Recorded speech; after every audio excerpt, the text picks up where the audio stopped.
La Bundesliga, c'est vraiment l'Eldorado des Français. Michael Olise intenable avec le Bayern, Hugo Ekitike renversant avec Francfort et Enzo Miyuki Cook avec Stuttgart. Ce début de saison nous a encore confirmé la montée en puissance de nos Frenchies en Allemagne. Mais en fait, ces trois-là perpétuent une tradition des joueurs tricolores qui flambent en Bundesliga. Et je parle pas que de Ribéry. Alors pourquoi les Français sont-ils aussi forts en Bundesliga? Et avant de continuer, n'oublie pas de t'abonner à Cop Football. Michael Olise, Hugo Ekitike, Martin Terrier, Januel Bélocian. Ils sont encore nombreux à avoir rejoint le pays de Goethe cette année. Avec 33 Français, l'Allemagne est le deuxième championnat européen à compter le plus de tricolores après l'Italie. Mais si par le passé c'était presque uniquement le Bayern Munich qui abritait le plus de colonies françaises, maintenant les autres clubs allemands s'y mettent. 4 au Bayern et à l'Eintracht, 3 au Bayern, à Stuttgart, à Gladbach et à Hoffenheim. Le Made in France est présent. Il faut dire que la Bundesliga est vraiment adaptée pour les jeunes tricolores et notamment ceux qui viennent de Ligue 1. À la fois puissants physiquement, rapides et techniques, les Français s'adaptent bien au jeu allemand. Des caractéristiques qui amènent les techniciens de la Bundesliga à les lancer rapidement dans le grand bain. Ce n'est pas moi qui le dis, mais Julian Nagelsmann qui en a coaché pas mal quand il était sur les bancs de Leipzig et du Bayern. D'ailleurs, il suffit de regarder ces deux équipes pour comprendre ce qu'est la Bundesliga. Un championnat qui favorise les attaquants avec beaucoup d'espace, des transitions rapides et où les défenses sont étirées. Cette saison par exemple, la Bundes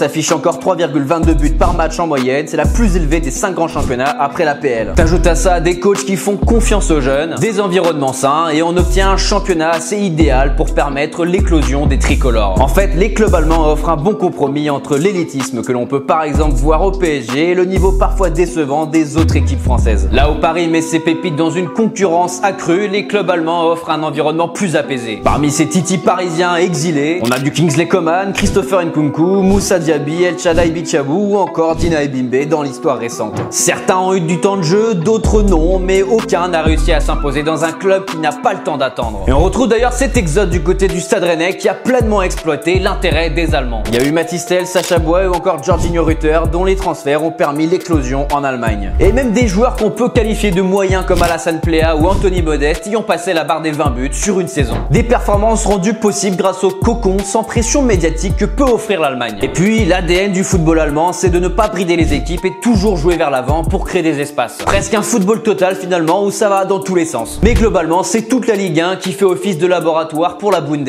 qui a flairé le bon filon depuis une petite décennie. C'est une vitrine idéale pour les Français, notamment ceux du championnat hexagonal qui souhaitent y faire leur gamme et s'épanouir dans leur carrière. Et si par le passé la tradition bleue se passait presque en Bavière avec les icônes Lizarazu, Sagnol ou Ribéry, la réussite française s'est aujourd'hui nationalisée. Et on a l'impression que c'est parti pour durer. Alors peut-être que grâce à la formation française, les joueurs de l'hexagone sont plus mûrs mentalement et physiquement. En tout cas, ce qui est sûr, c'est qu'ils s'exportent mieux que leurs voisins européens. Bon, et toi, comment t'expliques le succès des Frenchies en Bundes? Dis-le moi dans les commentaires.